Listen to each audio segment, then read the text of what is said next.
It's Monday, it's 10:15 and we're live in Westminster.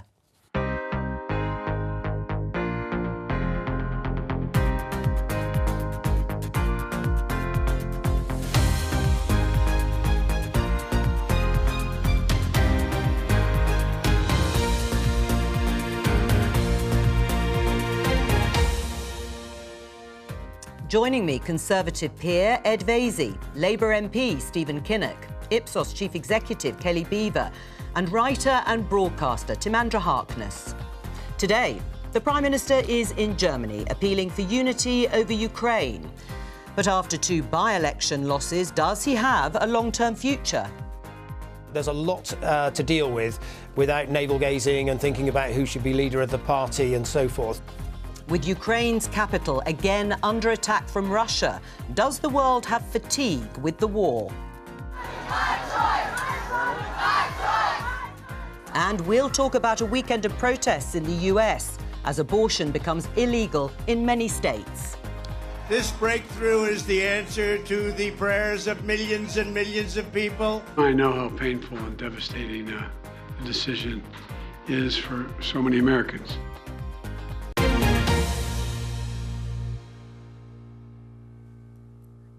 Let's start the programme with this headline in Bloomberg. A defiant Boris Johnson says he'll stay UK leader into 2030s. Comments he made over the weekend that surprised rather a lot of people. In fact, one of the Cabinet Ministers, George Eustice, the Environment Secretary, was asked about it this morning. Let's have a listen. Look, I take a view that Prime Ministers can't really win in this situation. So I think Margaret Thatcher had said she was going to go on and on and on, and that wasn't right, and everybody was on her back about it. Tony Blair said that he wasn't going to go on and had 3 years of people saying, set the date for your departure. So they can't really win. George Eustice there. This follows, of course, the news of two by-election losses on Thursday night into Friday. Downing Street tried to make out that those comments from Boris Johnson were something of a joke. But, Ed Vaizey, how long do you think Boris Johnson will be Prime Minister for?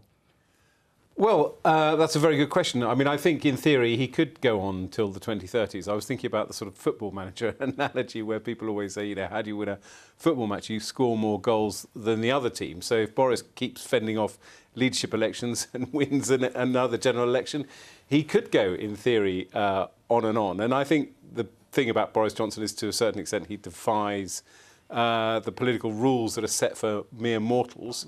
So it's not something I would dismiss out of hand. I mean, everyone is saying the writing is on the wall for Boris and he could be gone in a matter of weeks or gone by Christmas. Yes. I still hold to the view, and I've held it consistently, that he'll be leader of the Conservative Party and win the next general election. I don't think the by-election results were terminal. I was looking at the paper this morning and Labour only has a 5-point lead, which I think is pretty catastrophic given what Boris Johnson has gone through. I know Kelly will probably tell us more about what the polls say in detail. Well, let's get reflections from the other guests. Stephen, do you think, can you imagine Boris Johnson being Prime Minister into the 2030s? No, I can't. It would be catastrophic for the country. The country has lost confidence in him. We've seen the disastrous by-election results in Wakefield and Tiverton. We've got various investigations still going into whether or not he deliberately misled the House. The question is whether Conservative MPs can now, 40% of them voted against him. Can they get some more? They're a little bit sort of rebels without a clue, because if they'd waited with their confidence letters until after these by-election results, I think that Johnson may well have lost the vote of no confidence. But fundamentally now, if he does hang on, it'll be a change of government at the next general election, which we will win, and we will see Keir Starmer going into number 10 Downing Street. Kelly, how do you see it? Could Prime Minister Boris Johnson be there in the 2030s? So he could, but there are lots and lots of challenges in his way. He has lost the support of the majority of the British people. When you look at the polls, 6 in 10 think he's doing a bad job as Prime Minister. Half of people wanted him to resign off the back of Partygate. So he is facing some significant struggles. We also see his net satisfaction ratings really quite negative at this stage in the midterm. Not unprecedented. We have seen other governing party Prime Ministers with similar satisfaction ratings. Some of those went on to win an election. Some of them resigned 6 months later. The thing that is in his favour, actually, is that there is not a candidate coming up amongst the Conservative Party ranks that the public think would make an equally good leader, and Keir Starmer's own ratings as well there's still a significant proportion, over a third of people who don't really have an opinion, don't have enough to say about Keir Starmer, never mind supporting or opposing him. We'll come back to that later on in the programme. Timandra, can you imagine being here on Politics Live discussing Boris Johnson as Prime Minister in the 2030s? Wow, well, when you ask somebody to say where will he be in 10 years' time, that's not what I normally expect. Well, but I think Kelly made the key point there. It's not necessarily that everybody's really happy with him carrying on as Prime Minister, but what's the alternative? And I don't know if it was your poll or a different poll, it probably was yours over the weekend, that said the majority choice of the public for who should be leading the country was other. So other, and it wasn't even a don't know, it was other, actually got more votes than either Keir Starmer or Boris Johnson. And as you said, there's no clear alternative emerging within the Conservative Party. And, you know, for all the terrible things that the current government are doing or failing to do, I don't think the Labour Party is offering a credible alternative at the moment, which is a terrible state of affairs for politics in general, I think. Well, let's talk about some of the possible options with my colleague, political correspondent Nick Eardley. Nick, as it stands, Boris Johnson is here to stay, certainly in the near term, because the existing rules state that after winning that recent vote of confidence, there can't be another challenge for a year. So what options are available to those who'd like to see him gone? I can see two in the nearish term, Jo. One is a cabinet revolt, more people following Oliver Dowden and saying they're not happy with how things are going and they think there needs to be some sort of change. Chances of that, though, seem vanishingly small at the moment. The cabinet seem to be on side. There don't seem to be many people even thinking about walking, even if privately they might have a few concerns about the way things are going. The second one is to change the 1922 committee rules. There's going to be an election before recess for the new office bearers on the 22. There'll be about 18 people who can decide whether to change the rules, Tory MPs who will have in their hands that decision. That could potentially mean that there's another another confidence vote, I beg your pardon, later in the year. But I think it's worth just remembering that even amongst Boris Johnson's very vocal critics, there are some that are a bit uncomfortable with the idea of changing the rules halfway through the game. And David Davis, for example, has been saying this morning that he thinks that Boris Johnson needs to be given a year now to show that he can turn things around. What about the advice that he's getting across the board from Conservative MPs? What do they actually want Boris Johnson to do? The one that keeps coming up in conversations is to cut tax and to move forward with cutting income tax pretty quickly, potentially in the budget in the autumn. It's worth pointing out, though, Downing Street constantly pouring cold water on that idea, saying they need to wait until inflation's down. There's talk about Boris Johnson being more disciplined, having a team around him who would ensure that he doesn't make unforced errors. Some people seem quite happy, Tory MPs seem quite happy with the team he has around him just now. But the other thing I've heard from a few people is that they want a reshuffle as soon as possible. One Tory grandee said to me last night that they think this is the weakest cabinet that they can remember and that Boris Johnson needs a much better top team around the cabinet table challenging him on some of his ideas and making sure that some of these unforced errors don't happen. That reshuffle might be a few weeks away yet, though. And I think just throughout all of this, when you watch Boris Johnson in interviews after those by-election results came in on Friday, he doesn't seem to be budging much, if at all. He seems to be, in some ways, steamrolling over these results and saying, look, I want to get on with the job. People don't want to talk about my future. They just want to see me deliver. And so far, in the last few weeks of speculation about his future, Boris Johnson's answer seems to have been, just let me get on with the job. Let me do what I'm already doing, but a bit better. And I think a number of Tory MPs are pretty uncomfortable that he's not listening to some of the advice that they're giving him. Well, thanks very much, Nick Eardley. Perhaps the reason for that is his comment, Ed Vaizey, that a psychological transformation in his character is not going to happen. Does he need a psychological transformation? Well, he may or may not, but it's probably not possible until we get to a stage where you can put chips in people's brains. But it sounds to me like, from what Nick Eardley was saying, that Boris Johnson is much shrewder about Boris Johnson than his parliamentary colleagues. I mean, this kind of nonsense that you always get, these kind of ridiculous red herrings, that there needs to be a cabinet reshuffle will reset more the government. discipline. No one gives a monkeys about a cabinet reshuffle, or that, you know, he needs better people around him. He is Boris Johnson. For better or for worse. For better in delivering an 80-seat majority, for worse in terms of the Partygate crisis. But what interests me is that, as I say, this inability of anyone to say, you know, leaving Partygate aside, which is a big thing to leave aside, why aren't the opposition 20 or 30 points ahead? That's not a party political point. And the interesting thing as well about a leadership election is if there is another one in a year's time, in June 23, that is when you're bumping right up against the date of what is likely to be the general election. So Boris gets to that date, calls an election as Prime Minister. Now, if he wins it, all that goes away. And I thought I was going to be the nut job on this panel in saying that he could potentially be here in 2030, but actually the people on the panel see to it is a possibility. Well, the jury may still be out on the former bit of that comment. But Kelly, I mean, you've talked about no clear successor, but would it make any difference in any of the polling that you've done to Conservative Party fortunes if they did change the leader?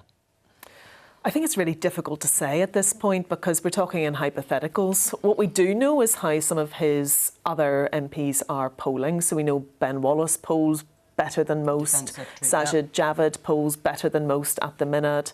And we know how he polls against Keir Starmer as well. So you can see that both of those candidates would poll relatively OK against Keir Starmer. And you mentioned Keir Starmer. I mean, Labour won that by-election quite convincingly in Wakefield. There's been a lot of debate about what it actually means in terms of Labour's chances at a general election. A significant section, of course, of the public are disaffected with the Tories. Is that actually, in your mind, converting into enthusiasm for Keir Starmer? He is challenged because, I would say, not necessarily is the quick answer to your question. He's challenged because there are around a third of people who still don't know what he stands for and don't have an opinion, so they don't feel strongly enough about Keir Starmer to express a view. If somebody had said to me that we'd be where we are now, you know, when Keir took over in April 2021, following the worst election defeat for Labour since 1935, I would have bitten your hand off. Now, there's no room for complacency. We have got a huge mountain to climb, and we have to do more to set out that positive vision for the future of the country. But the reality is we are up against a government that has no plan whatsoever. They're just drifting. And that from Nick Eardley thing, there's advice on this, advice on that. You know, what was the point of Brexit? Was it about deregulation or was it about protectionism? What was the point of, you know, wage rise issues where Boris Johnson said he was going to create a high wage economy, but now they're worried about inflation? What about tax cuts? Well, they haven't got a plan. They haven't got a clue. And it's that sense of drift, that total lack of a mission for the country, a project of national renewal, that is why I think the Conservatives are losing so much support. I'm very happy to talk about Labour's plan, but I can see you'd like to move on to the next point. No. What, just in a sentence or two, what is Labour's plan? So we have a plan. We've had the plan on the windfall tax on energy companies. Taken up tax, broadly which the by Tories then, after saying no, said yes. We will cut. We will increase the threshold for small businesses to massively decrease the burden for them. We will cut VAT on energy bills, which will have downward pressure on inflation. We will have an industrial strategy that will actually bring skills and investment into the places in our country which have so badly been left behind. For example, the steel industry. We have a climate investment pledge, £28 billion a year for onshore wind, offshore wind, and for retrofitting homes. So creating jobs, creating sustainable growth. So you have been able to set out a vision for the Labour Party. Is it that it's not cutting through enough, or the messenger isn't quite right? It's a really difficult question to answer. Something's gone on out there where, because Boris Johnson is so unbelievably bad for our country and its politics, he's created a kind of plague on all your houses. I mean, I've knocked lots of doors in Wakefield, and a number of people said, all you politicians are all the same. And that's been a huge success for Boris Johnson. He's debased our politics. He's debased our political culture. And as a result, there is an element of people not wanting to listen. And also because, of course, we've had a turbulent time in the party. You know, a huge difference between Jeremy Corbyn and Keir Starmer. It's taken Keir a long time to rebuild trust in the party and get permission to be heard. You were nodding through some of that. I can't quite work out which bits you were agreeing with Stephen over, but in terms of debasing politics, is that what Boris Johnson and the Conservative government have done? No, I was agreeing with Stephen. I think Stephen makes a good point about what Keir Starmer has done to the Labour Party. One does forget, and it wasn't a party political point to say that Labour is not far enough ahead in the polls, but it is a fair point to say just how bad things were under Jeremy Corbyn. But within that argument actually lies Labour's big problem, because I don't think, and again, Kelly may have some views on this, sorry to keep referring to Kelly as the expert, but it strikes me that the Corbyn factor is still at play in Labour with Labour voters. It's a big, big hurdle to get over, and it will take time. And maybe Keir Starmer doesn't have time. Well, I think, again, you always have this argument whenever a Prime Minister is in trouble, they're bringing the rest of people down. I mean, politics has been debased since the time of Hogarth. I mean, OK.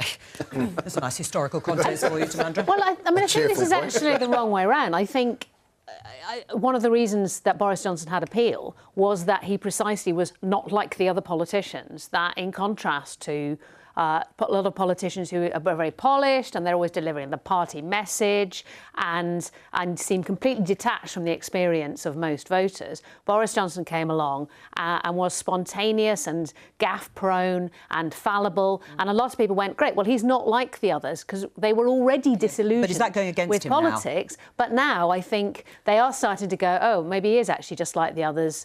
And therefore that's losing that bit of appeal. And then you come back to, well, what have the parties got to offer?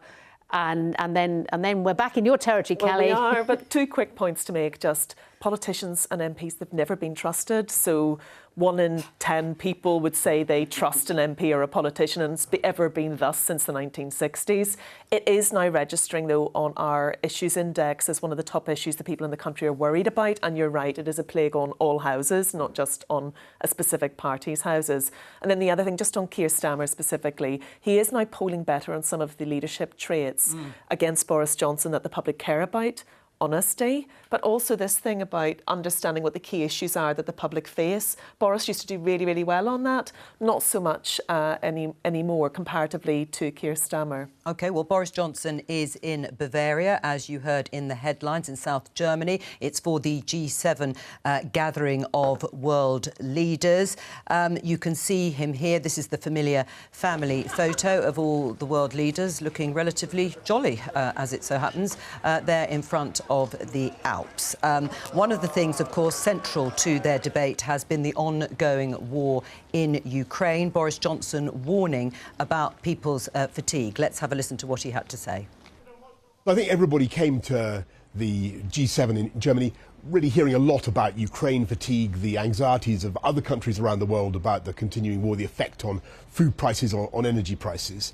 And what's really struck me in the last couple of days has been the amazing consistency of our resolve, the continuing unity of the G7. Timandra, are we suffering from Ukraine fatigue?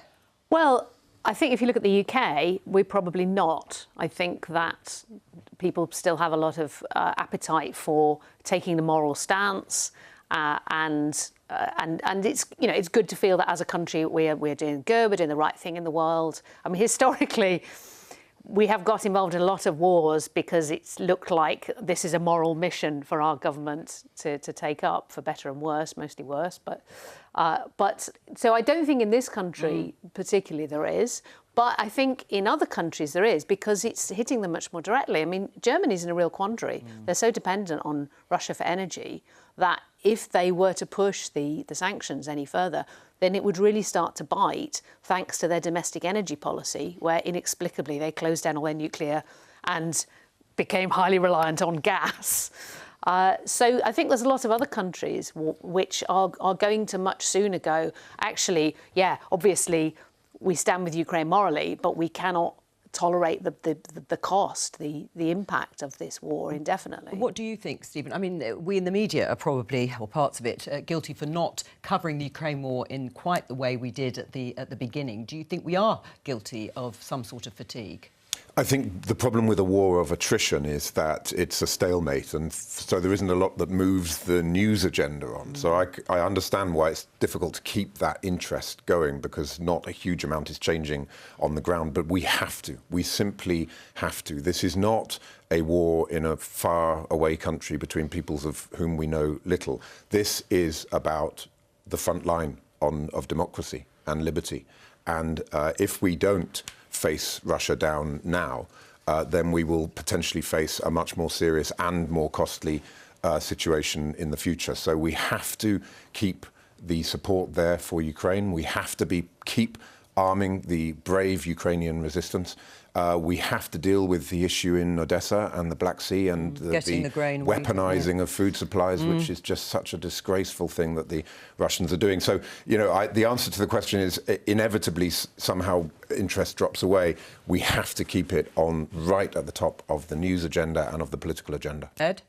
Well, I think obviously the Ukrainians and Zelensky in particular are master communicators, and Zelensky spoke at Glastonbury, did a video link to Glastonbury, and I was supposed to be doing the same at G7. I was reading the paper today, and this will sound a slightly odd thing to say, perhaps, but they had a report on the Ukrainian special forces going into Russia and sabotaging Russian things. So I know this sounds odd, but they know how to place stories that keep you interested in a narrative, and that's really important, obviously, to keep it front of mind. But the fundamental point is to say, I think, that the public's interest in the Ukrainian war will weft and wane. That is inevitable. The essential point is to keep governments engaged and supporting the Ukrainians with weapons and other means. Now, Afghanistan, which was the war that brought down the Soviet Union, was not on our front pages every day. But the fact was that the US and the West maintained their support for the resistance against the Soviet Union, and that eventually led to a victory. And that is what is really important in this war. A huge wave of sympathy from people in the UK in the way Timandra outlined, certainly at the beginning, and continuing in terms of people opening up their homes to take Ukrainian refugees. But has it been sustained? So at a global level, we have seen it drop over the last month or so. We've seen 19 of 27 countries that we've been polling drop the issues about military concerns about Ukraine as a top issue. It's now number 12 globally. And in the UK, it stands, in terms of the public, they're watching the stories still, but they're not watching them as much as they're watching the cost of living stories in the press. But they were watching it last week more than they were watching the real strikes. And that was obviously quite well covered by the media. So it's still there. Yes, well, it certainly was. And you mentioned cost of living. Let's just show you this graph. Top global concerns over the past 2 years by Ipsos Global Advisor. It's very striking if you look at the red line on concerns about coronavirus until sort of March, April this year, and it then dropped off steeply, and the sharp increase in terms of people's concerns about inflation. Why the gloom, do you think, Kelly? Well, a number of reasons. One, general concern about the direction that their countries are going in. We find that 2/3 of people globally are saying they feel their countries are going in the wrong direction. So it's not just here in the UK. That number is the same in the UK, though. And one of the key reasons that underpins that is economic optimism. They're very concerned now about the future of the economy for the country as a whole and their own personal finances. And we see that coming through loud and clear. Right. I mean, Timandra, it's true. There is further polling showing the extent to which people in the UK, as in many other comparable countries, are now worried about the direction their country is taking, particularly over the economy. Are there reasons to be cheerful against the economic data? I was trying to think of some, and I'm afraid I don't feel very cheerful, because I think what we've got is short-term factors exacerbating long-term factors. I mean, long-term economic growth has been in decline across the West for decades. Productivity in the UK has been very poor for certainly years, if not decades, and behind a lot of other Western economies, in fact. And then we have the short-term things of the impacts of coronavirus and of the lockdowns compounded, which was quite foreseeable and I think should have been foreseen more. I'm sure some people in government did foresee it, but say we can't really be seen to be saying we have to stand some more impact of the disease now, because otherwise our economy is going to tank. But it was entirely predictable. So it's very hard to... And then you've got the war in the Ukraine, and then you've got the energy crisis. Although, again, the energy crisis, I mean, what have we been doing in the last 2 or 3 decades about future energy supplies? Yes, I mean... Windmills are fine, but if windmills were enough, Germany would be fine, because Germany's covered in windmills. So I'm afraid, I think people are starting to go, actually... Well, we could say, oh, long-term things will get better, but I'm not sure that's entirely convincing unless governments actually start to say, you know what, economic growth is really important, and we're going to have to make significant policy investments in making economic growth a reality. How do you feel, Stephen? I mean, your colleague actually was sitting here last week, Jenny Chapman, saying she is optimistic about the future. It's true, I didn't ask her precisely why, but are you optimistic? It's interesting, Timandra saying that actually the short-term concerns are undermining the long-term trends that might be things. Some of the examples used, actually, by people doing the polling were things like life expectancy broadly over a long period of time is improving, as is wealth in certain parts of the world. But is that all being undermined now? It's a very mixed and complex picture. There's, on the politics side of it, there are, I think, for me, reasons for optimism. You know, Biden defeated Trump, Macron defeated Le Pen. We have social democratic governments in Germany, Spain, in the Nordics, and I think that we're moving away from a period where people think that there are really simple populist answers to these complex questions that the world is facing. And also, I think one of the positive upsides of the Ukraine crisis is that it's shown that the West has to hold together, and democracies have to work together. And I think we're moving away from this period of naivety and complacency around Russia and China, and building more resilience in our own economy. So I hope that the deeper political trends are moving in the right direction. Where I'm more worried is about the UK. And, you know, we're an outlier in the sense that with Brexit, we're an outlier, that being the only democratic country, really, that is moving away from and putting more distance to other democracies. So we've got to find a way of rebuilding those bridges, rebuilding those partnerships. And that's also having a knock-on impact. We've got the lowest growth forecast in the G20 next year. We've got the highest inflation, higher than Germany and France and others. Why is that? It's because of the Prime Minister's botched Brexit deal. Right, you were nodding along with some of that, certainly over Brexit. But sort of broadly, do you agree with some of the optimism that Stephen was outlining there, or are you gloomy? Well, I'm Stephen Kinnock's nodding dog, clearly, but I think... and long may it be thus. I mean, you're right about... I mean, I was thinking about, you know, the point you were making earlier. You are right about human progress. I mean, there's never been, to put it bluntly, a better time to be alive in terms of, you know, long-term life expectancy, health, and so on, particularly, obviously, in the West. But are we going backwards? Are we... It does. There are some trends, Russia, for example, where, you know, life expectancy is falling and birth rates are falling, and that's going to be very, very significant in terms of future economic growth. But generally speaking, people tend to underestimate how well the world is doing. You know, if you ask someone a question about, you know, how many girls are in education around the world, people will massively underestimate that. We've actually made incredible progress on this. But I'm sounding too optimistic here when, in fact, I'm utterly miserable. Are you? Yes, completely. I think we're going to enter a period of the next 2 years of real economic problems, significant problems, which are going to affect a great many people in terms of the cost of their housing and the cost of their heating and their cost of living. And I think it's going to put a real strain on our politics, a massive strain on our politics. And the one thing, as it were, where I come to the table in terms of shaking Boris Johnson by the scruff of the neck is to say this government has to show people that it understands it. I gather Rishi Sunak is very frustrated that a lot of the measures he's put in place hasn't resonated yet with the public, has to show it understands what is going on, and has to basically put its arms around the public and say, we are with you for the next 2 years, as they did to a certain extent with coronavirus. Stephen? Yeah, I mean, you know, there's a huge challenge around dealing with the cost of living crisis and these crisis measures that have to be put in place. But if you fundamentally got that sense of drift and not a clear plan for the future of the country, you're not going to be able to resolve all of the different views and moving in one direction or the other. And that's why we've had so many U-turns and shifts. And that's having a corrosive impact on politics as well, because then the public is saying, well, every time an announcement gets made, 3 weeks later, something else happens and it all changes. We need that sense of direction and purpose and strategy. And it's very difficult to see how we're going to get through the tremendous disruptions of COVID and of Brexit and of the Ukraine war without that sense of direction. I mean, just to pick up on something Timandra said, Ed, energy, for example, we don't have to talk specifically about energy, but the idea that actually, rather than being powerless, which many governments seem to be, why haven't these long-term issues been challenged? We've had Tory governments in place since 2010. Yeah, it's taken far too long. I mean, there are causes for optimism on the energy front. I mean, you know, effectively, we've massively reduced our dependence on coal, and there are days and weeks when we generate coal-free energy for the whole country. But, you know, 20 years ago, I was talking about putting solar panels on every new build house. That was never put forward even by the Cameron government because they thought it would slow down house building. 10 years ago, I remember Rolls-Royce talking to us about modular nuclear reactors, which are now the flavour of the month instead of these extraordinary £50 billion Chinese-funded reactors we're building now. But why weren't they leaned into earlier? But in terms of actually the UK government and Labour governments and Tory governments leaning into renewable energy, we do have a success story to talk about.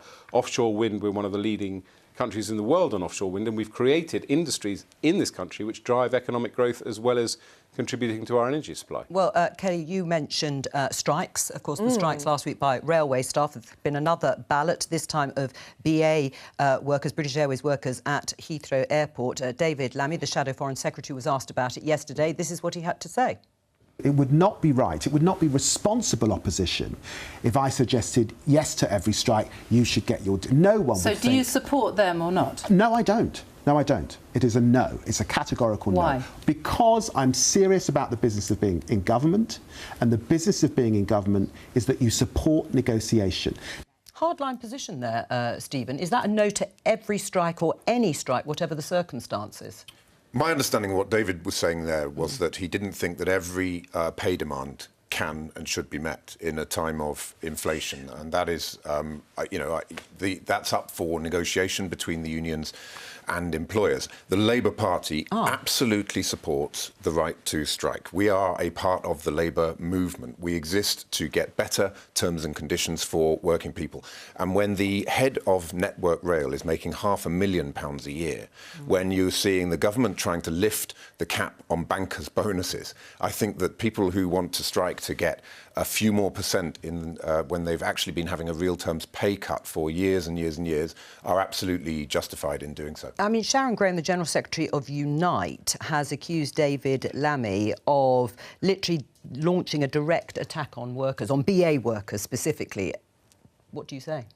Look, I'm not going to comment on what David said yesterday because I think what matters is what Keir Starmer and the party is saying very clearly about industrial action, which is that every worker has the right to join a union and every worker has the right to go on strike as a last resort. Yeah. And that means getting employers to the negotiating table. But by the way, what's also emerged is that the rail strikes can't be resolved without the government. There's been legal advice on that. It's in the contracts between the operators and the government that industrial action has to be under the direction of the Secretary of State for Transport. It's an absolute disgrace that Grant Shapps hasn't been at the table sitting down and resolving this. And the reason, of course, is because the government wants these strikes to go ahead, because they want to sow division. Well, I'll come to that in just a minute. But you're with David Lammy. You absolutely oppose these strikes that are going to happen with BA workers.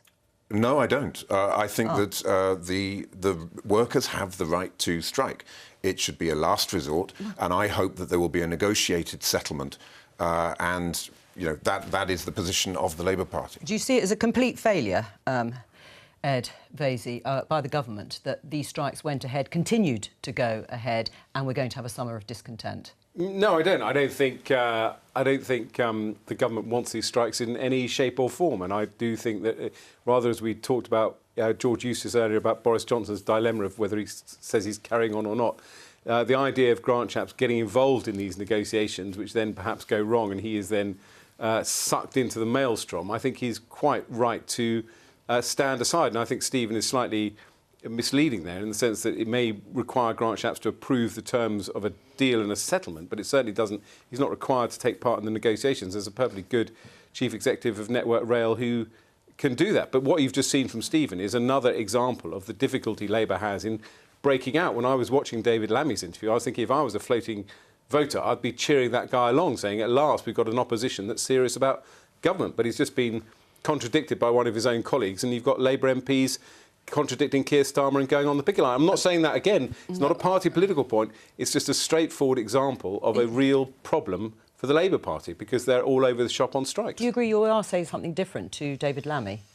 I think what I've just said is different to what David Lammy said yesterday. And the position of the party is clear, which is that we support the right to strike, but we think it's outrageous that the government is looking to lift the cap on bankers' bonuses at a time where working people are struggling to make ends meet.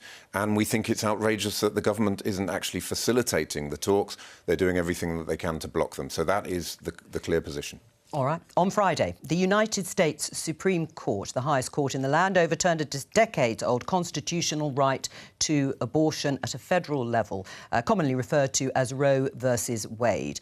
The judgment paves the way for individual states in America to ban the procedure or certainly restrict it quite dramatically. Here's what President Biden had to say on that decision. With this decision, the conservative majority of the Supreme Court shows how extreme it is, how far removed they are from the majority of this country. They've made the United States an outlier among developed nations in the world.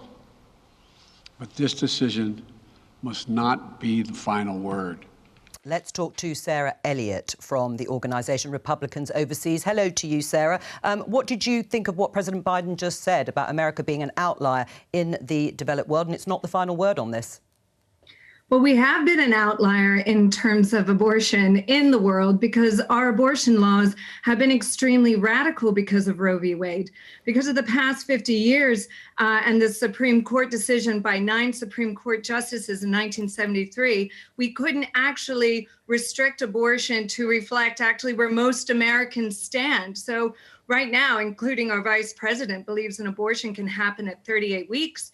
There have been laws in Virginia, New York, California, and Colorado proposed that even if a baby survives a late-term abortion, they can be denied care. So anyways, what I think is now these policies are actually going to fall in line, given to the states, but they'll fall in line and look more like the UK and Europe. I mean, 71% of Americans, yes, 71% of Americans actually think there should be restrictions to abortion after the first trimester. 2 out of 3 Americans think there should be restrictions after 20 weeks. Right now, you can have an abortion up to birth in America, and that has not been able to be restricted because of Roe v. Wade. So overturning it and giving it to the states is actually a democratic solution. Right. Do you accept that it will mean the end of safe abortions rather than the end of abortions themselves? No, actually, if anything, it will allow protections for women and the unborn. You'll be able to go a step further and ensure the safety of women. But, you know, let's be clear here. Abortion wasn't banned with this overturning. No, absolutely. We are very clear about that. But that wasn't the answer to my question. Was it will end safe abortions being guaranteed to women rather than ending the practice, which you're against, of abortion itself? I actually think it will help women because in many ways the pro-life community has gone for protections for women and they've been rejected by the pro-choice lobby because they think it's a slippery slope to ending abortion altogether. So I think actually this gives more rights and protections for women. All right. I mean, companies like Disney, as you know, are already saying they're going to pay for travel expenses for their female employees to get access to safe abortions in those states where it will continue. That completely undermines the ruling, doesn't it? I mean, in some ways, I mean, it is, you know, choice in America, and perhaps pro-life employees don't feel comfortable working with a company that supports such measures, but I'm not sure it's illegal, so I'm not sure you can go after that. But what's great about this ruling is that there'll be states now they'll be able to choose their own laws that reflect the views of their citizens. And won't that make it very divisive? Won't that make it very divisive, making states the front line on this? Some against and some for? Well, I think it was even more divisive to have 9 Supreme Court justices decide it for an entire nation. This is exactly why our federal system was set up, so that these kind of controversial decisions can be done at the local level. And so hopefully this takes the temperature down a bit on this issue.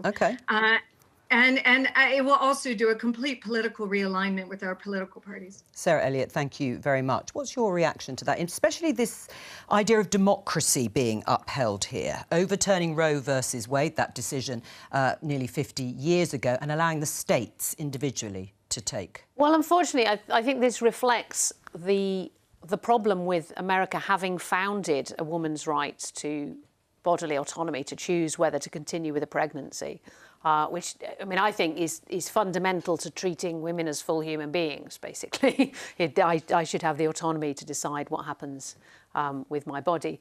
But relying on a court judgment from the Supreme Court and tying it rather oddly to a constitutional right to privacy, which in itself is a kind of loose constitutional thing, I think shows the weakness of what has happened in the United States. Successive Democratic governments have come in saying, oh, we're going to codify, like we're actually going to put the federal right to women's right to choose into federal law, and they haven't at any point. So they could have done that, and then this would not have been an issue. Instead, it's rested on this very old court ruling, as she says, by 9 justices, and that's now been overthrown, and now states are making their own laws, many of which will be absolutely disastrous for women in those states. But it just shows that what the pro-choice movement in America has failed to do is to win the democratic argument with vast numbers of citizens and say, look, we understand that you have a conscientious and perhaps a religious objection to abortion, but you do not have the right to impose that on the body of other individual women who do not share your point of view. You have the right to try and win them over to your point of view, but you don't have the right to impose that by law. And they have not done that. And now they're going to have to do that. Kelly, well, that's perhaps what President Biden meant when he said this won't be the final word, whatever that looks like. Kelly, it was interesting that Sarah Elliott says we're now in line, we're closer in line with what happens in the UK and in Europe. But this issue isn't deemed to be as divisive here as it is in the States. So in the States, we see that they tend to be a bit more centre-right on some social issues like abortion, actually. So that's not a well-known fact, but they do tend to be more centre-right in terms of the political and the public's views on it. This issue of abortion, when you look at attitudes in America versus attitudes in the UK, there are majorities in the US who would support abortion under different types of rationales and reasons. But in the UK, it's over 8 and 10. So people here are much more supportive, actually. And that difference, and the same for general Western European countries too, much more supportive of abortion under a whole host of reasons and rationales. Could it become more divisive here? It doesn't feel like it would do, no. I mean, I think we're very fortunate in our political life in the UK, much as we lament what goes on, that some of these social issues are not divisive. There is a kind of settled view, but don't forget Ireland outlawed abortion until very recently. So there is an element of truth in the fact there are other countries that are harsher. I mean, what was interesting listening to the lady from Republicans Abroad was, you know, she didn't lament the fact that the Supreme Court had struck down a New York state law which prevents people from carrying concealed weapons. I mean, what this Constitution bears in America is unbelievable in terms of what it allows to happen in a 21st century society through the interpretation of the Supreme Court. And clearly, I completely agree that the Democratic governments previously should have turned this into a federal law. And the loss of Roe versus Wade is a terrible signal.